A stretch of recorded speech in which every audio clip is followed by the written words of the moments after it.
Hello friends, आज हम बात करेंगे स्टैंडर्ड 8th में chapter number 11 chemical effects and electric current के बारे में। ठीक है। सो इसमें मेन पॉइंट्स ऐसे हैं जैसे कि गुड कंडक्टर्स क्या होते हैं, पुअर कंडक्टर्स क्या होते हैं। ठीक है। सो ऐसे मटेरियल्स जो कि इलेक्ट्रिक करंट को पास होने के लिए अलाउ करे तो वो गुड कंडक्टर्स ऑफ इलेक्ट्रिसिटी है, और जो अलाउ नहीं करे तो उससे हम पुअर कंडक्टर कहते हैं। ठीक है। सो यहाँ पे कुछ इमेज दिया होगा good conductor and poor conductor का। ठीक है। सो यहाँ पर प्लास्टिक है, वुड है, तो वो कंडक्ट नहीं करता है इलेक्ट्रिसिटी का। बाकी जो मेटल्स होते हैं, एल्यूमिनियम, कॉपर, ठीक है, सो वो कंडक्ट करते हैं इलेक्ट्रिसिटी को। ओके। सो अभी हमको ये देखना है कि क्या लिक्विड्स भी इलेक्ट्रिसिटी कंडक्ट करते हैं। ओके। लिक्विड्स मतलब कि वाटर हुआ, लेमन जूस, विनेगर, ऐसे चीज़ें। सो 11.1 में do liquids conduct electricity. So to the test whether liquid allows electric current to pass through it or not, so we can use the same tester. ये यही वाले जो टेस्टर्स हैं वो हम लिक्विड्स के लिए भी यूज़ कर सकते हैं कि उसमें एक इलेक्ट्रिसिटी है कि नहीं है देखने के लिए। सो एक्टिविटी 11.1 है हमारा, टेस्टर से यूज़ करना है, सर्किट है और उसमें बल्ब ग्लो हो रहा है, it means complete circuit and good conductor है। अगर बल्ब नहीं हो रहा है ग्लो तो टेस्टर वर्क नहीं कर रहा है, ऐसा हम देखेंगे। सो इसके पॉसिबल रीजंस क्या होते हैं, क्यों वो बल्ब ग्लो कर रहा है और क्यों बल्ब ग्लो नहीं कर रहा है, क्या उसके कनेक्शंस लूज़ हैं या फिर उसका बल्ब फ्यूज़ है। ठीक है। क्या हो सकता है। So the now that our tester is working, let us use to test the various liquids. अगर हमारा जो टेस्टर यूज़ कर रहे हैं तो वो वर्किंग है, तो फिर हम देखेंगे कि क्यों और कैसे वो काम करता है। ठीक है। So does lemon juice vinegar conduct electricity. ठीक है। सो अगर हाँ तो कैसे, क्या वो पुअर कंडक्टर है या गुड कंडक्टर है, वो हमको देखना है। यहाँ पर फिगर 11.2 है। सो इसमें टेस्ट करना है हमको लेमन जूस या तो फिर विनेगर लेकर इलेक्ट्रिसिटी का। ठीक है। So when liquid between the two ends tester allows the electric current pass. So the circuit of tester become complete. अगर सर्किट कंप्लीट है, ठीक है, so the current flow in the circuit and bulb glow. Current अगर flow होता है तो फिर bulb glow करता है। When liquid does not allow the electric current to pass, the circuit of the tester is not complete and the bulb does not glow. अगर liquid allow नहीं करता है इलेक्ट्रिक करंट को पास होने के लिए, तो टेस्टर जो है वो कंप्लीट नहीं करता है एंड हमारा जो बल्ब है वो ग्लो नहीं होता है। सो सम सिचुएशंस में ऐसे होते हैं जैसे कि लिक्विड कंडक्ट करता है इलेक्ट्रिसिटी को, और बट हो सकता है कि बल्ब ग्लो ना हो। तो इसका क्या रीज़न हो सकता है, क्यों ऐसा हुआ। So do you remember why the bulb glows when electric current passes through it. Due to the heating effect of current, the filament of the bulb gets heated and high temperature and it starts glowing. ठीक है। सो अगर current वहाँ पे heavy circuit अगर weak है, filament does not get heated sufficiently. So अगर वो heat नहीं हुआ है तो भी वो बल्ब ग्लो नहीं करेगा। ठीक है। सो इसका मतलब क्या होता है, why is the current is circuit weak. So well, material में कंडक्ट इलेक्ट्रिसिटी, मटेरियल हो सकता है कि इलेक्ट्रिसिटी कंडक्ट कर रहा हो and it may not conduct easily as a metal. ठीक है। सो टेस्टर में भी complete and the current through it में be too weak make the bulb glow. So we can use another effect, electric current, another kind of tester. So magnetic effect क्या होता है, वो भी है, डिफ्लेक्शन होता है कि नहीं है, करंट ज़्यादा है कि कम है, वो भी हम इसमें चेक कर सकते हैं। यहाँ पर आपको एलईडी के फिगर्स दिए हुए हैं। ओके। सो इसमें क्या है, टू वायर्स है, स्लाइटली लॉन्गर है जो, और एक साइड है हमारा शॉर्ट है, तो लॉन्गर है वो पॉजिटिव टर्मिनल है और जो शॉर्ट है वो हमारा नेगेटिव टर्मिनल है, ठीक है। सो यहाँ पे एक्टिविटी 11.3 है, यहाँ मैच बॉक्स है, उसमें कंपास बॉक्स है, ठीक है। बैटरी है हमारी, और अनदर टेस्टर है, हमको यूज़ करना है, देखना है कि टू वायर्स क्या काम करते हैं, डिफ्लेक्शन होता है कि नहीं होता है कंपास का, नीडल का, ठीक है। सो इसमें हमको यही देखना है, ठीक है। सो यहाँ पे हमारा मटेरियल है, compass needle shows deflection yes और नो। अगर हाँ डिफ्लेक्शन दिखाता है तो यस, नहीं दिखाता है तो नो लिखना है। गुड कंडक्टर है विनेगर, यस। तो tap water yes and good conductor है। वेजिटेबल ऑयल जो है वो नो, पुअर कंडक्टर है। मिल्क, हनी, ये पुअर कंडक्टर है, ठीक है।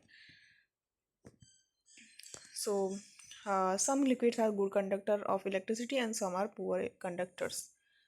कुछ पुअर कंडक्टर्स होते हैं और कुछ गुड कंडक्टर्स भी होते हैं। So actually the certain condition most metals can conduct. So good conductor and poor conductor instead classifying as a conductor and insulators. So insulators क्या होते हैं वो भी हम देखेंगे, ठीक है। सो जैसे कि सॉल्ट जो होता है वो डिजोल्व हो जाता है वाटर में, ठीक है। So we obtain salt solution. So this is the conductor of electricity. So ये कंडक्टर ऑफ इलेक्ट्रिसिटी है, ओके। सो जैसे कि दूसरे हो जैसे tap, hand pumps, wells, ponds is not pure water. So it में कंटेन सेवरल सॉल्ट डिजोल्व, हो सकता है कि उसके अंदर सॉल्ट डिजोल्व हो। So in small amount mineral salt are natural present. So ये वाटर भी हमारा गुड कंडक्टर ऑफ इलेक्ट्रिसिटी है। एंड डिस्टिल वाटर जो होता है जो कि सॉल्ट से फ्री हो, जिसमें सॉल्ट ना हो, तो वो कंडक्टर होता है। Most liquids that conduct electricity are solutions, acid, bases, and salt. When electric current flows through conducting solution, ठीक है।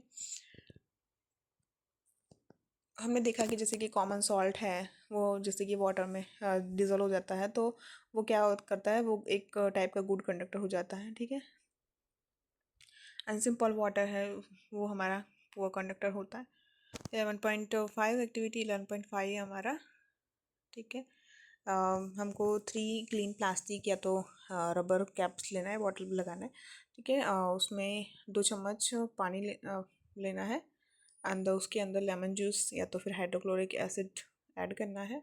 नाउ सेकंड कैप में डिस्टिल वाटर है, few drops of base of the caustic soda या तो फिर potassium iodide लेना है। Little sugar to distil water third and dissolve it. Third वाले में शुगर लेना है और वाटर लेना है और बाद में उसको कैप से उसको डिजोल्व होने देना है, ठीक है। So test of which solution conduct electricity. अब हमको इस टेस्ट में ये देखना है कि कौन सा वाला है जो हमारा प्लास्टिक या तो रबर कैप जो भी लिया हमने बॉटल, वो ठीक है, तो उसमें कौन सा कंडक्ट करता है इलेक्ट्रिसिटी और कौन सा नहीं करता है, आपका रिजल्ट क्या है, ठीक है। सो यहाँ पर हमको देखना है, ठीक है। तो pure cap full water, glass of plastic ball, teaspoon salt जो था, ठीक है, लेमन जूस जिसमें है वो मोर कंडक्टिंग होता है। और इलेक्ट्रोड्स जो दूसरे जैसे कि कार्बन रॉड्स आउटसाइड है तो 3-4 मिनट्स ऑब्जर्व हमको करना है इलेक्ट्रोड्स को, क्या कौन सा वाला, तो यहाँ पे हमको देखना है 11.2 effect of chemical effect and electric current, ठीक है। इलेक्ट्रोड्स क्या होते हैं वो देखना है यहाँ पर। ये carbon rod, metal cap, carbon rod, 2 carbon rod लिए हैं, मेटल कैप है और वाटर है। इसमें करंट पास हो रहा है कि नहीं हो रहा है वो हमको देखना है, ठीक है। सो हमको यहाँ पे जो दिया हुआ है प्योर कैप का फुल वाटर ग्लास या तो प्लास्टिक का बाउल लेना है, टीस्पून सॉल्ट लेना है, लेमन जूस लेना है क्योंकि वो मोर कंडक्टिंग है, ठीक है। इलेक्ट्रोड्स के अंदर इमर्स कर देना है, अंदर मेटल कैप्स जो है वो कार्बन रॉड्स आउटसाइड रखना है। 3 and 4 मिनट्स को हमको उसको वेट करना है, ऑब्जर्व करना है इलेक्ट्रोड्स को। सो क्या आपने उसमें कुछ नोटिस किया, गैस बबल्स या ऐसे कुछ। So can we call the change taking place in the solution of chemical change, ठीक है। तो यहाँ इसमें कुछ चेंजेस आपको दिखा क्या, ठीक है। So the passage of the electric current through the conducting solution causes chemical reactions. So उसमें bubbles गैस के फॉर्म होंगे इलेक्ट्रोड्स में, ठीक है, और जो हमारा मेटल होगा वो डिपॉजिट हो जाएगा इलेक्ट्रोड्स पे, एंड द कलर हमारा होता है वो चेंज हो जाता है, ठीक है। सो डिपेंड्स करता है कि सॉल्यूशंस क्या है, ठीक है। So these are the some chemical effect of the electric current, okay. फिर नेक्स्ट हम आएंगे इलेक्ट्रोप्लेटिंग। इलेक्ट्रोप्लेटिंग क्या होता है वो हम देखते हैं। 11.3 है, जैसे कि हमने कोई न्यू बाइसिकल लिया है, उसका उसमें उसमें न्यू बाइसिकल लिया है तो उसमें उसका जो हैंडल होता है वो कैसा होता है, शाइनी होता है, ठीक है। उसके व्हील्स जो होते हैं वो भी अच्छे होते हैं, बट एक्सीडेंटली अगर उसके ऊपर कोई स्क्रैच आ जाए तो उसके ऊपर जो कोटिंग लगी होती है वो स्मूथ नहीं रह जाती है, शाइनी नहीं रह जाती, ठीक है। सो आपने ये भी देखा होगा कि वुमेंस जो होती हैं वो हाँ ऑर्नामेंट्स का यूज़ करती हैं, जैसे कि गोल्ड है, सिल्वर है, ठीक है, तो उसके ऊपर भी कोटिंग लगी हुई होती है। ओके, हम उस जो गोल्ड होता है उसको हम रीयूज़ कर सकते हैं फिर से कोटिंग करा के, और या तो फिर उसमें न्यू डिज़ाइंस लगवा के, ठीक है। सो जो मेटल्स होते हैं उस पर हमको इलेक्ट्रोप्लेटिंग की ज़रूरत पड़ती है। एक्टिविटी 11.7 के थ्रू हम थोड़ा सा और जानने की कोशिश करेंगे कि इलेक्ट्रोप्लेटिंग होता क्या है। सो जैसे कि यहाँ पे कॉपर सल्फेट और 2 कॉपर प्लेट्स लिया हुआ है 10 सेंटीमीटर इंटू 4 सेंटीमीटर का, उसमें डिस्टिल वाटर लेना है, ड्राई बीकर होना चाहिए। 2 चम्मच हमको कॉपर सल्फेट उसके अंदर डालना है। Few drops of dilute sulphuric acid लेना है कॉपर सल्फेट सॉल्यूशन के अंदर मोर कंडक्ट करने के लिए, ठीक है। सो नेक्स्ट हम करेंगे, एक सैंड पेपर रहेगा उसमें, उसको हम ड्राई कर देंगे। फिर टर्मिनल्स जो हैं कॉपर प्लेट्स के उसमें हमको क्या करना है, कॉपर सल्फेट के सॉल्यूशन को इमर्स करना है, जैसा कि आपने फिगर 11.7 में देखा है, ठीक है। सो इसमें क्या हो रहा है, जैसे हमने उसके अंदर इमर्स किया तो फिर उसमें current pass for about 15 minutes. Now remove electrodes. अब 15 मिनट के बाद हमको वो जो इलेक्ट्रोड्स है सॉल्यूशन वाला उसको रिमूव करना है। आपने क्या डिफरेंस देखा उसमें, क्या कोई कोटिंग हुई है, ठीक है, और अगर कोटिंग हुई है तो कौन से कलर की हुई है वो हमको देखना है, ठीक है। So when electric current is pass through the copper sulphate solution, copper sulphate जो है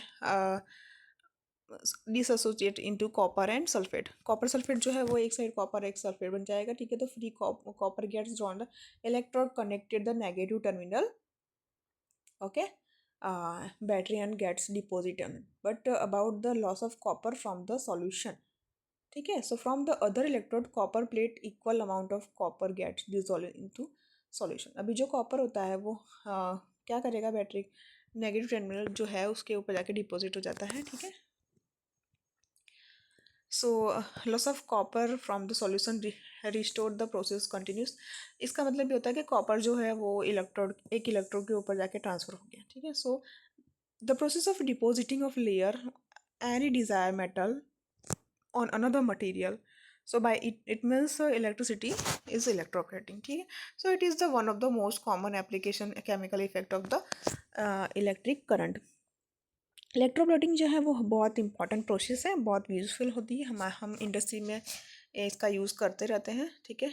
मेटल्स के ऊपर फॉर एग्जांपल क्रोमियम जो है वो जैसे कार पार्ट्स है, बाथ टैप्स है, किचन गैस बर्नर्स है, बाइसिकल के हैंडल बार्स हैं, व्हील रिम्स हैं, बहुत सारे ऑब्जेक्ट्स में, बहुत सारी चीज़ों में हम ये इलेक्ट्रोप्लेटिंग जो है वो हम करते हैं, और इसका यूज़ भी होता है। क्रोमियम जो है वो बहुत शाइनी अपीयरेंस है और कोरोड नहीं होता है, ठीक है। इट रेजिस्ट स्क्रैचेस, जैसे कि क्रोमियम बहुत एक्सपेंसिव है, it may not be economical to make the whole object, okay. So the object is made of cheaper metal only coating the chromium over it is deposited। Jewellery जैसे कि electroplate हो रही है, silver या तो gold है तो वो लेस एक्सपेंसिव मेटल्स है। These ornaments have appearance of silver gold but are much less expensive. Tins हैं तो उसको हम यूज़ करते हैं जैसे कि कोई स्टोर करने के लिए फूड को। So made by electroplating tin on to iron.